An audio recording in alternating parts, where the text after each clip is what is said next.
Welcome to the Atwell Podcast.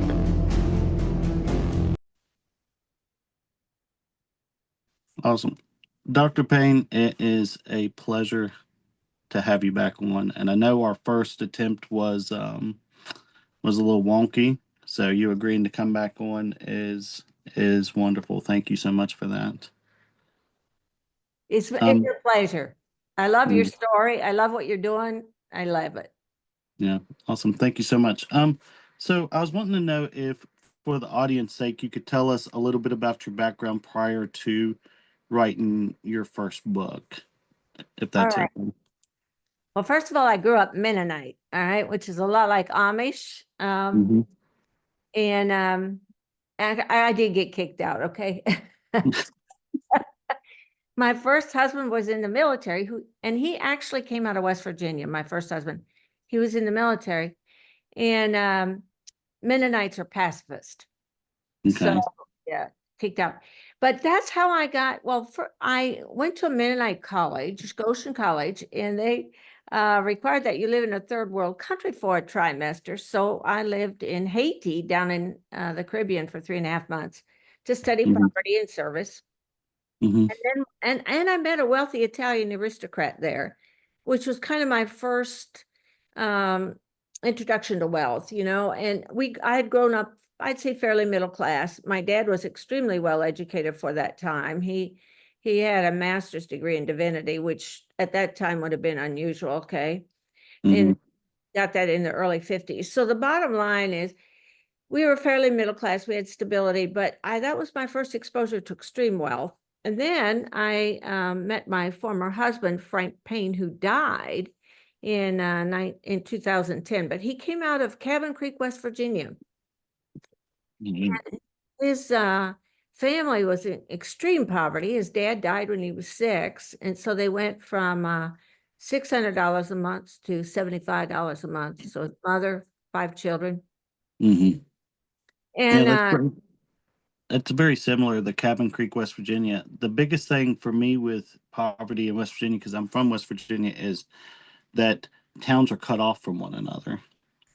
So you might have one town here, and then you don't have another town for 30 minutes or an hour, and that makes it hard if you lose a job in one town. It makes it really difficult to me to travel, especially in the wintertime, to another town, and the other town may not have the same exact job. It may not have even the same title or anything. So I am familiar with Cabin Creek, so I figured I would add something there. yeah, and that's great. And that is very true. You're very isolated. I think the geography of West Virginia, the isolation is a characteristic in poverty, the ability just to access, it limits access. And then I met his neighborhood and I couldn't understand why they lived the way they did. I mean, Mm-hmm. and probably one of the instrumental things is the role of the mother in poverty. Frank's mother was formidable. And I have to say this, probably one of the most intelligent families I've ever met. 3 of his siblings have IQs over 150, a sister with a photographic memory. So I learned right away it wasn't about poverty. And his mother would sit on the front porch. You know how in high poverty neighborhoods people walk more? She Mm-hmm. did sit on the front porch, and as people walk by, she'd say to me, "See so-and-so there? You know what they're going to do next?" I had Mm-hmm. no idea. And Yeah. she did it. And so that's how I kind of learned there were Mm-hmm. patterns that people followed. Yeah. One thing that I've noticed being in poverty myself, even in the same areas, is that it seems as though us in poverty, we pay more closer attention to what's going on in our environment. So for me personally, I have 2 sons, one of them that's 10 years old, one of them that's 12, Isaac and Noah. And something that we have to pay close attention to because of the area that we live in is drug addicts, right? We have to pay attention to who's around. If there's certain people around, we automatically know that's not a good character. You guys can't go outside and play. So that's something very common. Um, just paying really close attention to your surroundings. Well, it's got some similarities and it's got some differences. One of the things you'll see around the world is that one of the gifts a survival environment gives to you, no matter where you are, it teaches you how to pay attention to nonverbals, because Mm-hmm. nonverbals tell you person's intent.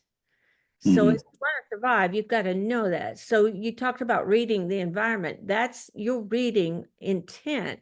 And actually, in one of my books, I talk about the autonomic nervous system, Mm-hmm. how it takes in stuff. About 99% of your reaction is the autonomic nervous system, Mm-hmm. and it reads the environment. Okay. Every human being has about 5 trillion bits of information coming at them at any given time. Your conscious mind can only hold about 10,000 bits. So you're reading the environment subconscious. Yeah. And Mm-hmm. there is um, one of the things about your grandmother is that she can read vibrational patterns that are thoughts. So she knows. Yeah. Well, a great grandmother, she's still living actually, 90 years old. She still lives by herself and drives. Believe that. And she she's going to be on the podcast later on the broader project, but she lived through extreme poverty.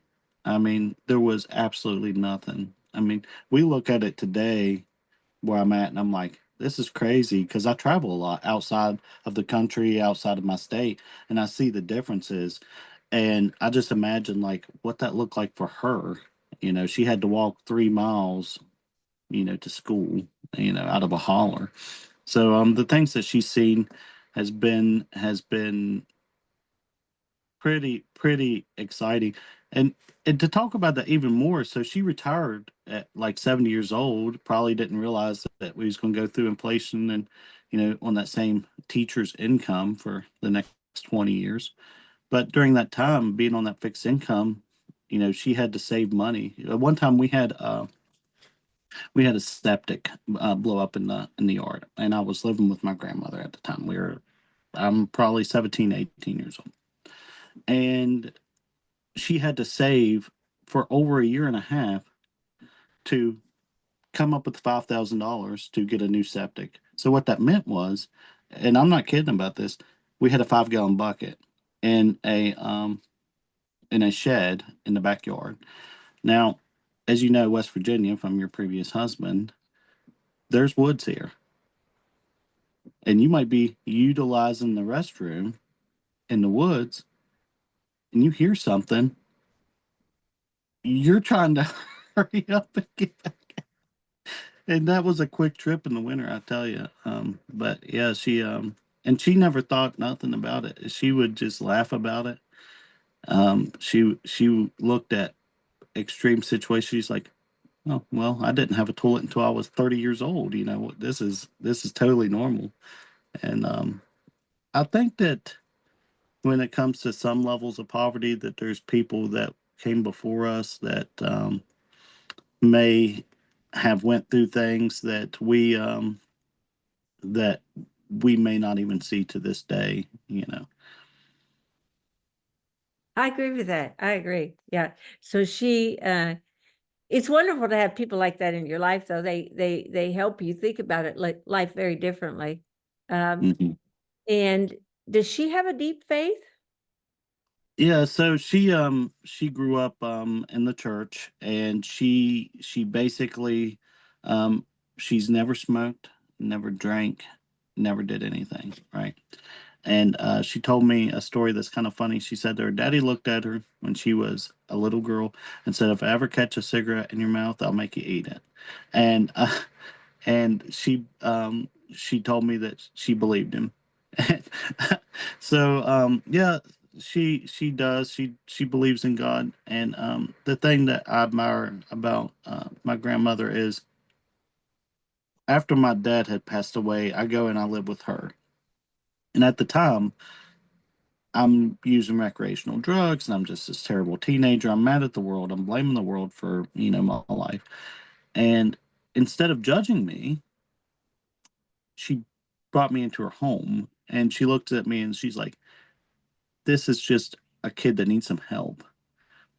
And as I've gotten older, I've looked at people who are involved in drugs and that sort of thing, and I catch myself judging them, and then I remember to myself, My grandmother looked at me with love and compassion and empathy instead of judgment. So she's a saint, in my opinion.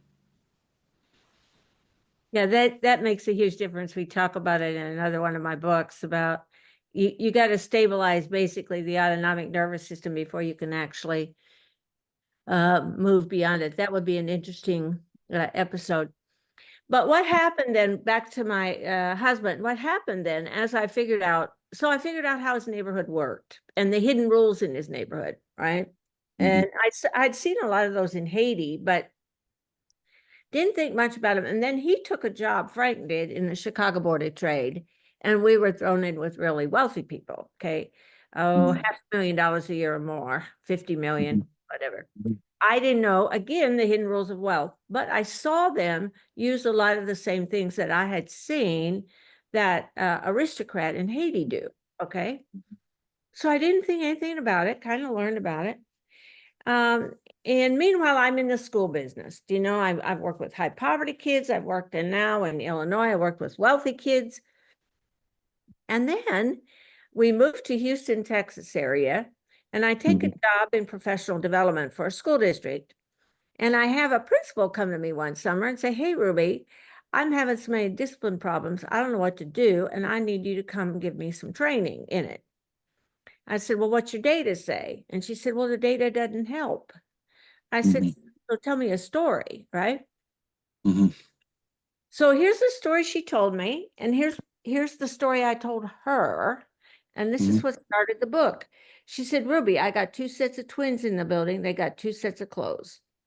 One day they wear one set, the next day they wear the other set." So I said to the mother, I'd give them $200 for clothes. So girls came back after the holidays with the same clothes.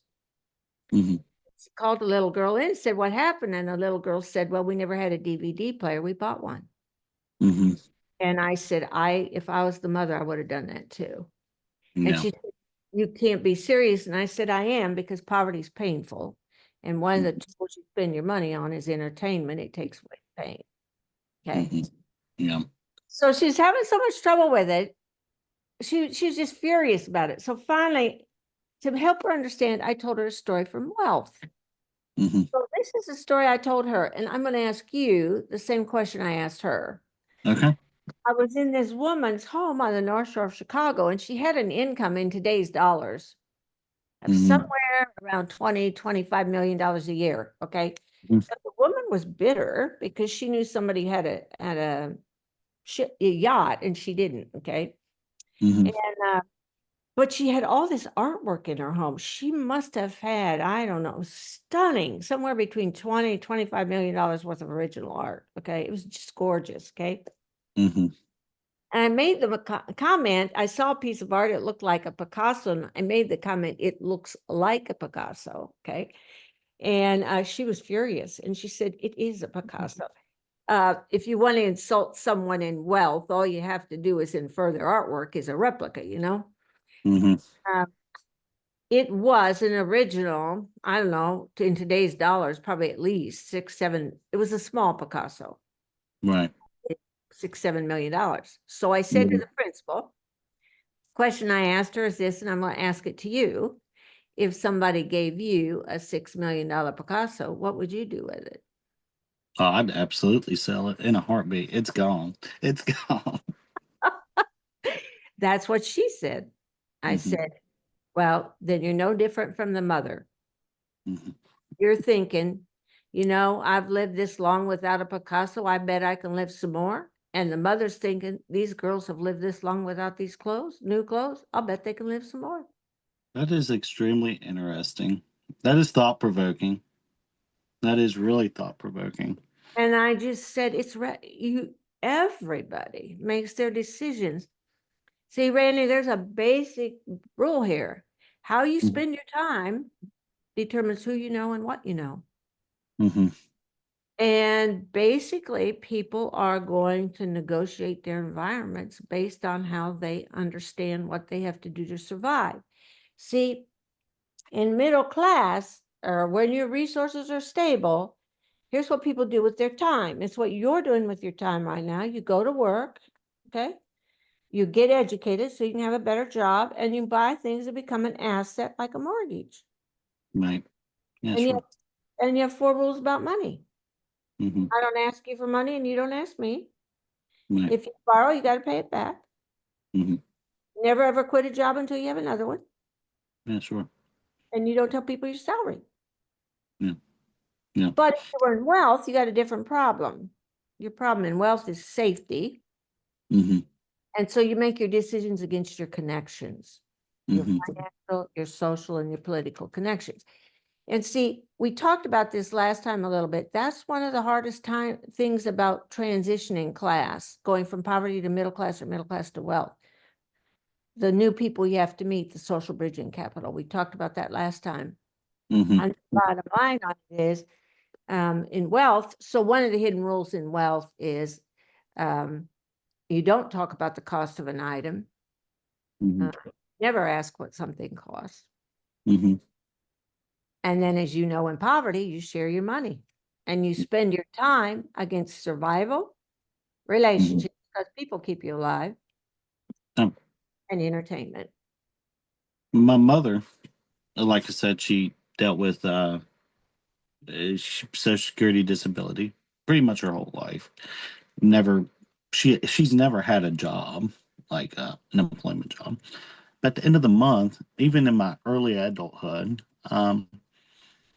like I said, she would $700, $800, $1,000, whatever it is now. She's probably got a couple raises, but she would at the end of the month have $23. I've never seen anybody manage money like my mother. With no education, she manages money to the penny.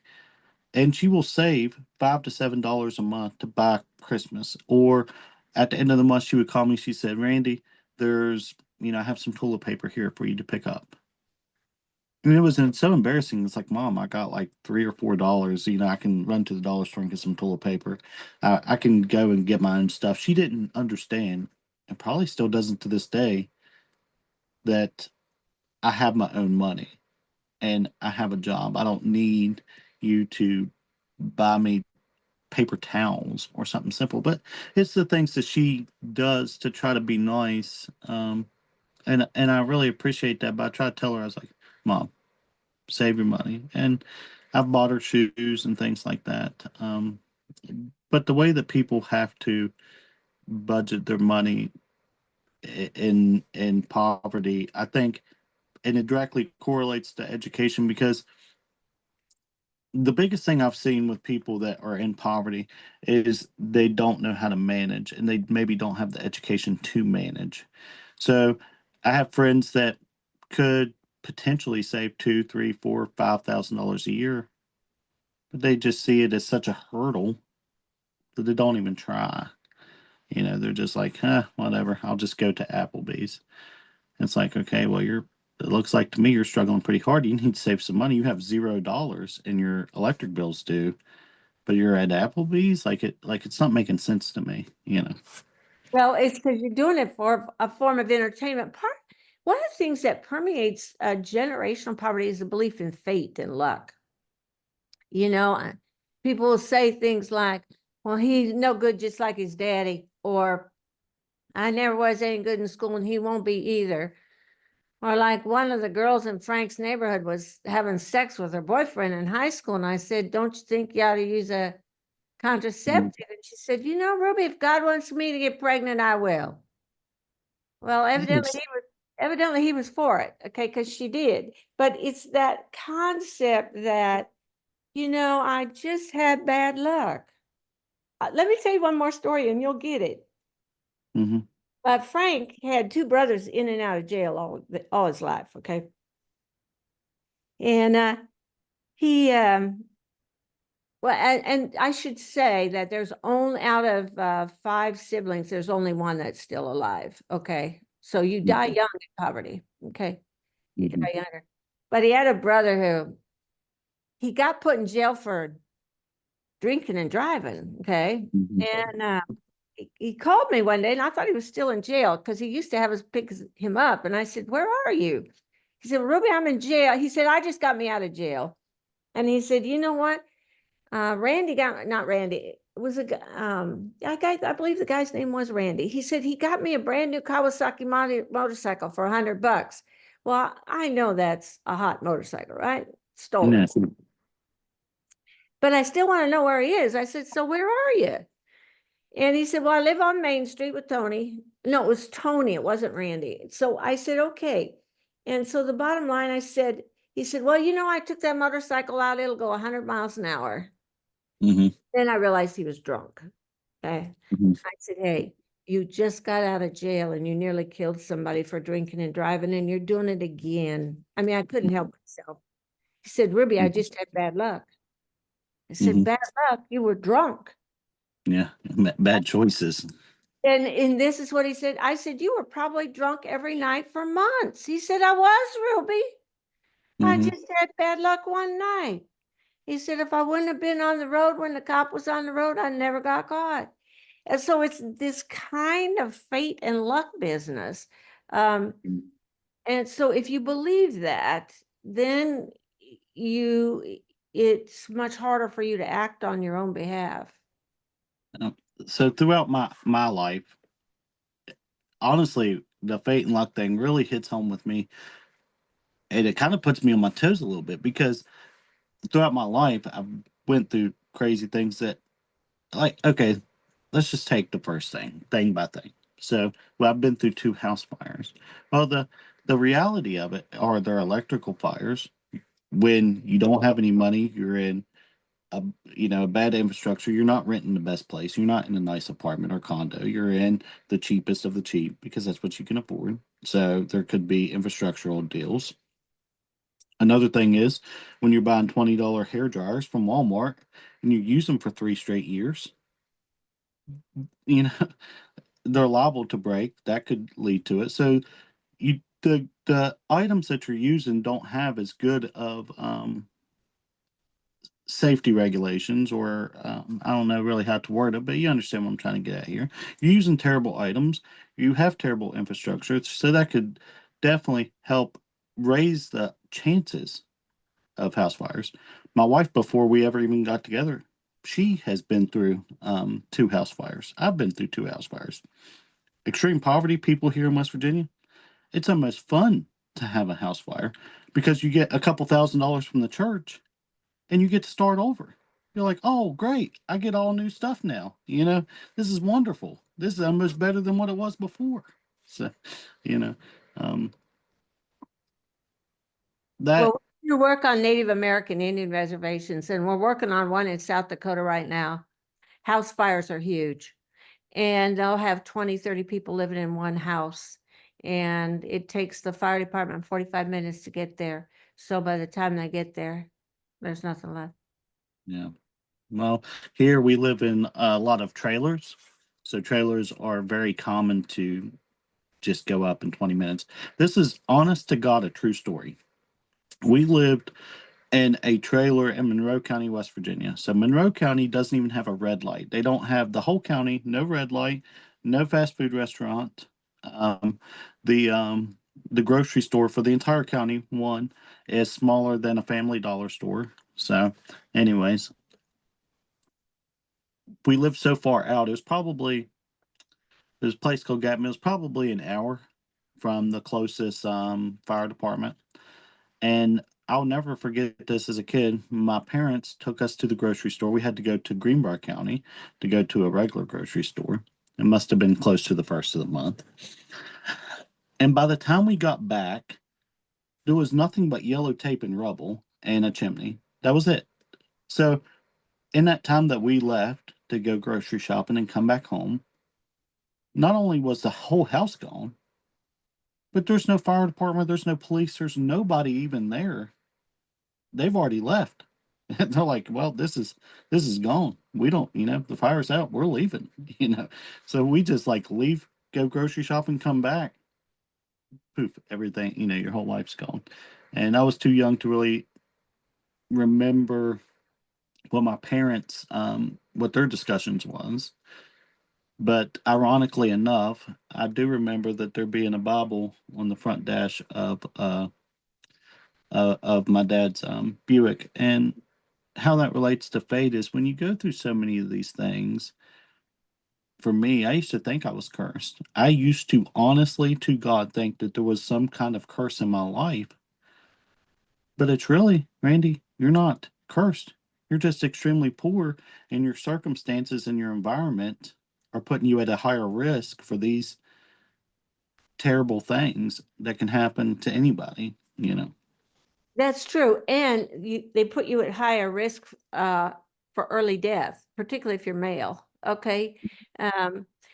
Stats are that if you come out of poverty, you die on the average, if you don't get out, okay, of poverty, you die on the average 10 years younger than your peers. And you can see it because of what you were talking about, all the circumstances, all the pieces that happen.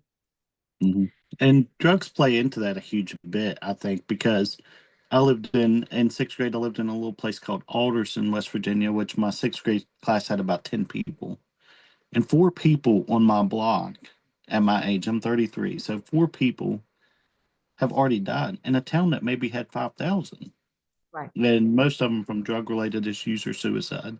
So, Well, and it becomes what drugs do is when we get to this in another session, what drugs do is they put you down in the lowest level of the autonomic nervous system, the hierarchy. mm-hmm. And what it is it's a soothing mechanism for your autonomic nervous system. Mm-hmm. Yeah. I wanted to ask you about your time as a Mennonite. So I know about the Amish, and maybe there's no correlation here, but can you tell me like what life was like living Mennonite? Well, let me just say that, let me back it up. And so the Sure. frame of it. When Martin Luther nailed his 95 Theses to the door of the Catholic Church in the 1400s and said, hey, around 1495, I don't agree with the Catholic Church anymore. I don't believe you have to talk to a priest to talk to God. Okay. Sure. He was a Catholic priest. He broke off, and that led the Protestant Revolution. Okay. Well, there was another Catholic priest at that time whose name was Menno Simons, who thought Martin Luther didn't go far enough. He thought that Martin Luther kept infant baptism. He thought you should not be baptized till you were the age of consent. So what that did is that started the Mennonite religion.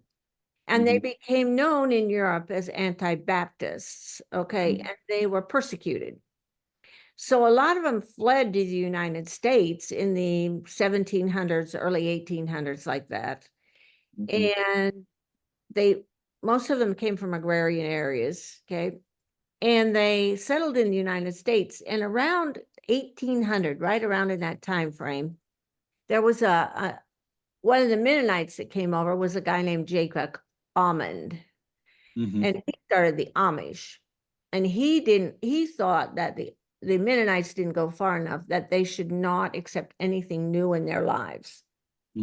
So Amish women still wear the German nursing dress from 1800s, no zippers, no buttons, no running water, no electricity. Do you know what I mean? All of that. Okay. No cars. So Mennonites didn't do that. They kept, progressing, but both groups are pacifist. Okay. But between the two groups, there's a lot of difference. Okay. In theology and practice. For example, Amish can't read their Bibles and haven't been able to for the last 200 years. Really? No, because the Bibles are written in German, High German, and they only speak Dutch or English. And so the Bible stories among Amish have been passed word of mouth for the last 200 years.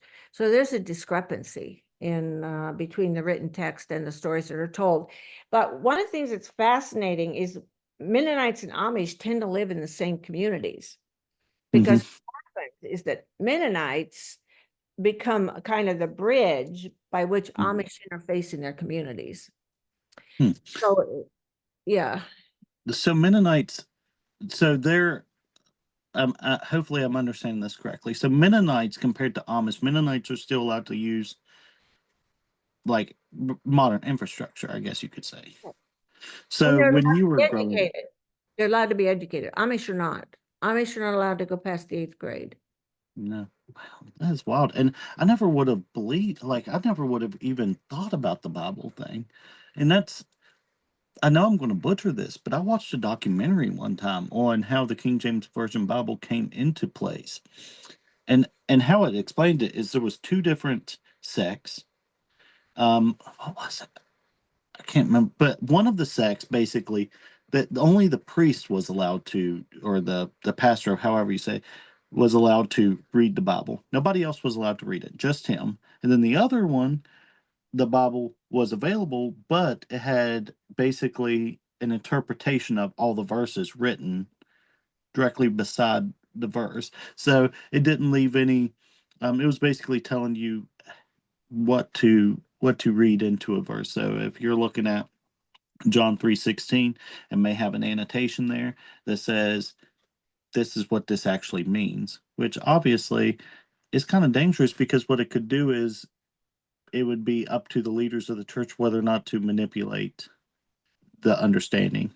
Well, see, part of the problem was that the Bible was in Latin and Hmm. Greek. The Catholic Church had it in Latin, Hmm.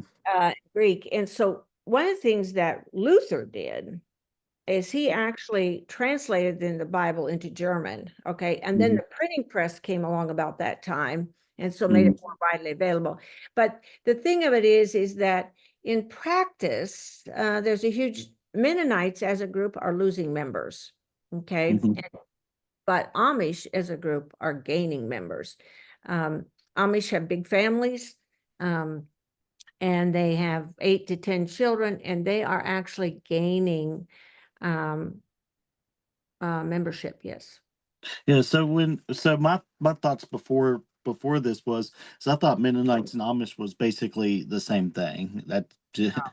So when you were talking about your background getting brought up, I was thinking, well, my mind is Dr. Ruby Payne in a sundress in a field churning butter and and Well, you making wouldn't log be far cabins. wrong about that.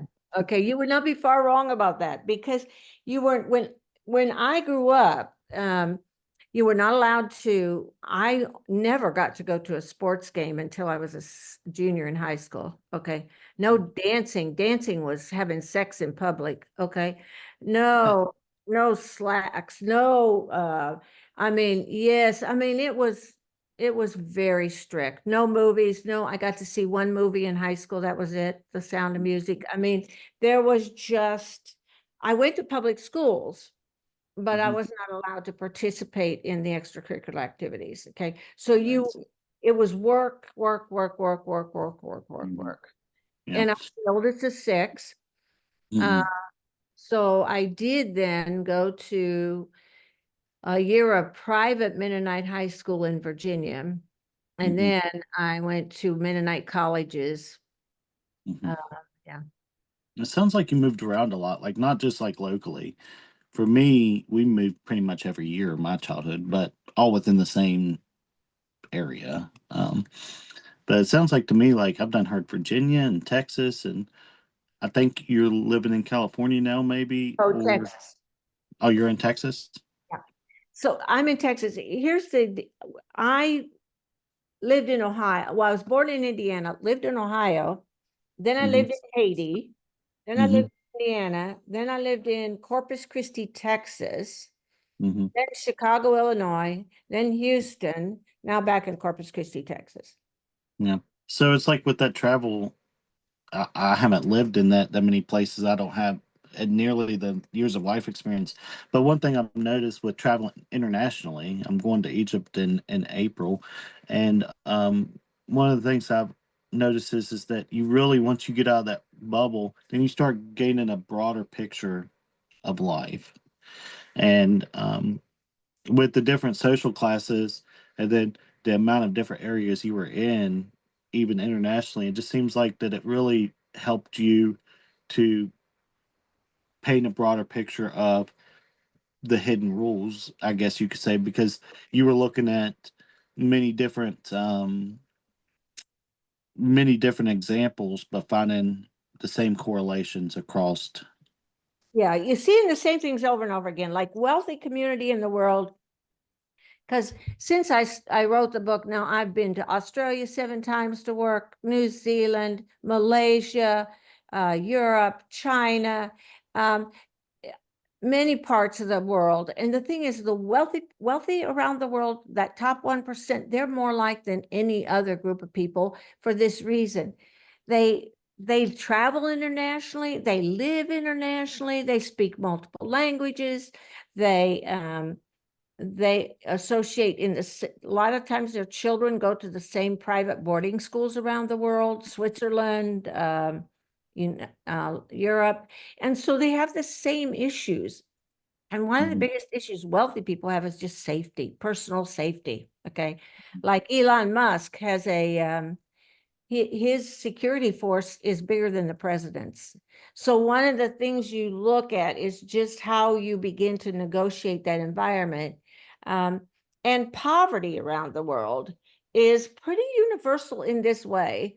The closer you get to survival, the more the rules are the same. Okay. Yeah.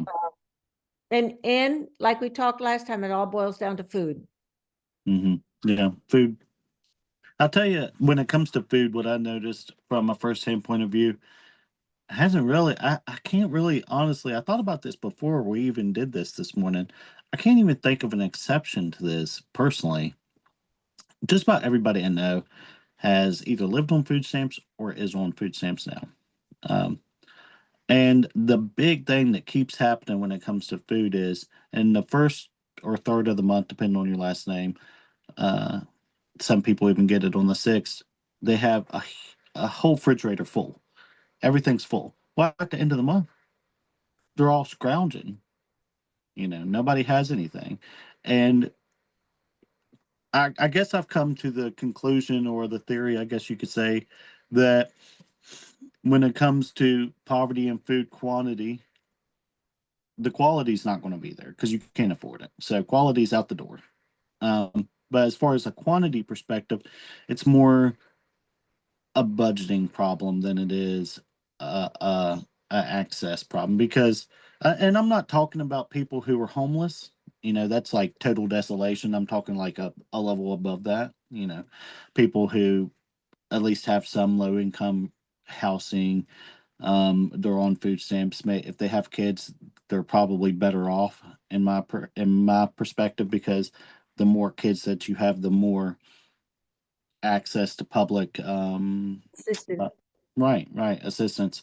So yeah, it's like a budgeting problem, which I would almost correlate to an education problem, because it's like, it's like, okay, well, don't buy the name brand Apple Jacks, buy the off brand, save $2. That's always been my thought, but it doesn't happen like that. Well, see, one of the rules about food that I talk about in the book is in poverty is quantity. And the question after meal is, did you like it? The question after meal is, are you full? Did you have enough? Middle class, it's about quality. Did you like it? Was it good? Okay. Well, it's about presentation. Was it artistically presented? And and was it aesthetically prepared? But the issue about in poverty is that one of the ways people in poverty indulge themselves is brand name food. Okay. In other words, my mother-in-law was very particular about what kind of sausage she bought. It had to be Jimmy Dean and nothing else. No generic sausage. Okay. And just that whole concept of certain brands were better than others, and we will spend our money on that, even if there's a less expensive alternative. And it is that whole concept of that's a way you indulge yourself. Yeah. Well, I think, and then as it relates to like food stamp recipients, if you've been without food for the last week of the month because you didn't manage well, then when you go to that grocery store on the first of the month, you're overbuying for what you actually need because you've been without, and you're going in there hungry. There's a saying that might be a South saying or a poverty saying. It's never go to the grocery store on an empty stomach, because you'll spend way more. So, but the other reason I'll spend everything on their when they get their food stamps or food deposit is that if you don't, you have to share. And see, that's problematic. If you want Uncle Ray to help you with your car and he Mhm. calls you and says, hey, can you help me with, you got any food? Can you share? Do you know what I mean? Mhm. One of the Yeah. understandings is you've got to, it's kind of a negotiation deal there. And I Mhm. think that, and there's, as you well know, there's some things you can't buy with food stamps. Okay. Yeah. So that means you got to trade off some of that. You got to do some bartering. You can't buy paper. You can't buy anything that you can't put in your mouth, chew, and swallow. So the Yeah. bottom line is that's feminine products. It's so many other things you can't buy. Yeah. And to your point on the sharing part, one thing that I've definitely noticed on the sharing part is that you buy stuff specifically for you. This is mine. Nobody else. Like in poverty, one of the things I've noticed is like instead of buying one or two cereals, they buy three or four cereals. These are my Apple Jacks. Don't touch them. These are my Captain Crunch. Don't touch it. So, I've definitely noticed that. Yeah. Um, uh, Back to your comment about children, the more children you have, the more assistance you get. mhm, There's a book out there right now, Poorly Understood What Americans Don't Get About Poverty. Okay. And mhm, the professor, who obviously has never had any experience in the real world of poverty, he's just studied numbers. mhm, But he's got a chapter in there that it's absolutely a myth that a woman will have more children because she can have more money, more support. So it's a myth because if she does the math, it doesn't work out for her. And I'm thinking, no, you got to understand, that's not how you think about it. You yeah. don't think about the math, you're thinking about how can I get more assistance? I agree with you 100%. I totally disagree with his statement. And from a firsthand point of view, I know people right now who have had more children because of the earned income tax credits. Exactly. And he's saying that's not true. That's a myth that never happens. And I'm going, where are you, buddy? Yeah. Usually I don't. Usually I don't fight back on things like that so much. But yeah, he's 100% wrong. And even from not only the people that I know right now, but even early in my 20s when I first had children, I'll tell you how it happened for me. This was a aha moment, and it's probably one of the reasons why I'm where I'm at because I knew how to budget. I saw my friends, they would get their tax refund, they'd go to the strip club. Me, I'm like, I've been struggling to pay rent. I'm paying my rent. What are you doing? But anyways, so this is how it happened for me. My wife had my first son on December the 27th of 2012. And I had been working at a restaurant, and of course the year rolls around and I do our taxes, Well, my aunt had done our taxes. And she calls me and she says, Randy, she says, you want to know how much you're getting back in taxes? And I said, I have no idea. Keep in mind my financial situation at the time. My monthly rent was $300. Every 2 weeks, I got a check for $400. So basically, one of my checks were totally gone between my rent and my water bill, which means I had to pay for my car, my electric, any goods that I needed, paper goods, whatever for the house off of $400 a month with a child, an infant child, diapers, everything. My wife, stay-at-home wife at the time. So she calls me and she says, "Do you know how much you're going to get back this year?" And I was like, "How much?" She said, $7,000. I said, I mean, my jaw almost hit the floor when she said $7,000 because I had never had that much money in my life. There was no hope of me ever getting that much money in my life.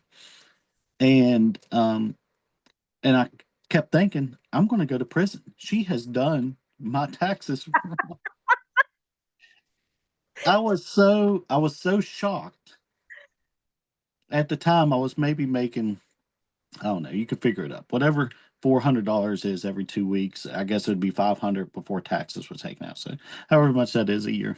I was working at Little Caesars at the time. And so whenever I got my tax money in, once that money hit the bank account, I'm like, I'm not going to prison. The very first thing I did, and I did this for every single year after, I paid my rent up for a whole year. And my friends thought that I was a genius, but they never would follow me on it. And I kept on beating it into their head. I'm like, guys, you've got to pay up your, and I still do this to this day. where the biggest bill I have, whatever that bill is, whether it's a car payment, I own my house now, I don't pay a mortgage or anything. So my biggest payment is like a car payment. I like to pay my bill up for a year because to me, if you're struggling or if you get into a situation in life where you are struggling, it's a lot easier to come up with $80 than it is $400 if you don't have that money. It's not the case for me anymore. I'm a lot more stable. But as to your point with that guy previously, he is 100% wrong. I think it maxes out. I can almost tell you, I think the earned income tax credit at $39,000, you start losing money off your taxes. So nobody wants to work a real job to get over 39,000 because they're going to get ten to $12,000 in tax return on 2, 3 kids. Yeah. People have children. 100% in my area. I've seen people have children specifically to get more food stamps, specifically even more so the earned income tax credit. See, and the thing about it is that on the Native American Indian tribe we're on right now, and it's not, I'm sure you see it in your neighborhood, is they get that earned income tax credit and they immediately go out and buy a brand new car, pickup or whatever. Okay. Mhm. And then Yep. 6 months later, they got to give it back. It gets repossessed because they can't continue to pay for it. Okay. Yep. But it's that whole concept, I think that, yeah, well, the other thing about that guy that wrote the book, Poorly Understood What Americans Get Wrong, he misspelled my name. Okay. Oh, no. Yeah, he talks about me like I'm a dog, yeah. Basically kind of denigrates me and misspelled my name. And I thought, well, buddy, you've really lost credibility with me because it's obviously a reality that you don't understand and it's not a myth. Okay. No, and I don't know what his background was growing The up or whatever. professor. Oh, yeah. Do you know if he grew up in poverty or middle class or? He probably grew up in middle class. If he didn't, he wouldn't. If he grew up in poverty, he'd understand that Yeah, difference. 100%. That's the point that I was going to make. He's absolutely crazy. But even to add to your point, you are 100% right. It may not be for cars. For here, basically people will buy, and I got sucked into this trap. So I told you I had $7,000. I paid my rent up, which was $3,600 for the year, and it would get me to the next tax year. So now my paychecks are freed up, but I still didn't have any credit. Now, part of that, I will be fair, part of that was because I didn't have any parents to teach me about loans and things like that. Obviously, I learned over the years, but the thing of it is I would buy beaters, what we call beaters, $2,000 cars that wasn't going to last a year. They mostly just blow up, right? But I've seen not the car situation, but I've seen people go to rent a center and they will buy a whole living room suit, a whole bedroom suit, $2,000-3,000. They'll pay, it's like $50, a week for the next 37 years. It's a The rent to own is horrible. Oh, it's yeah, horrible. it's so predatory on people that are uneducated and they don't really know how to look at the numbers, and they don't Exactly. do. And but yeah, I have a friend who I won't say his name because I don't have permission, but I have a friend who grew up extremely impoverished, maybe more impoverished than me, and he tells me stories about the rent a center thing. He says that there was times that he would come home and the entire house is empty Yeah, because they've done come and repoed all the furniture.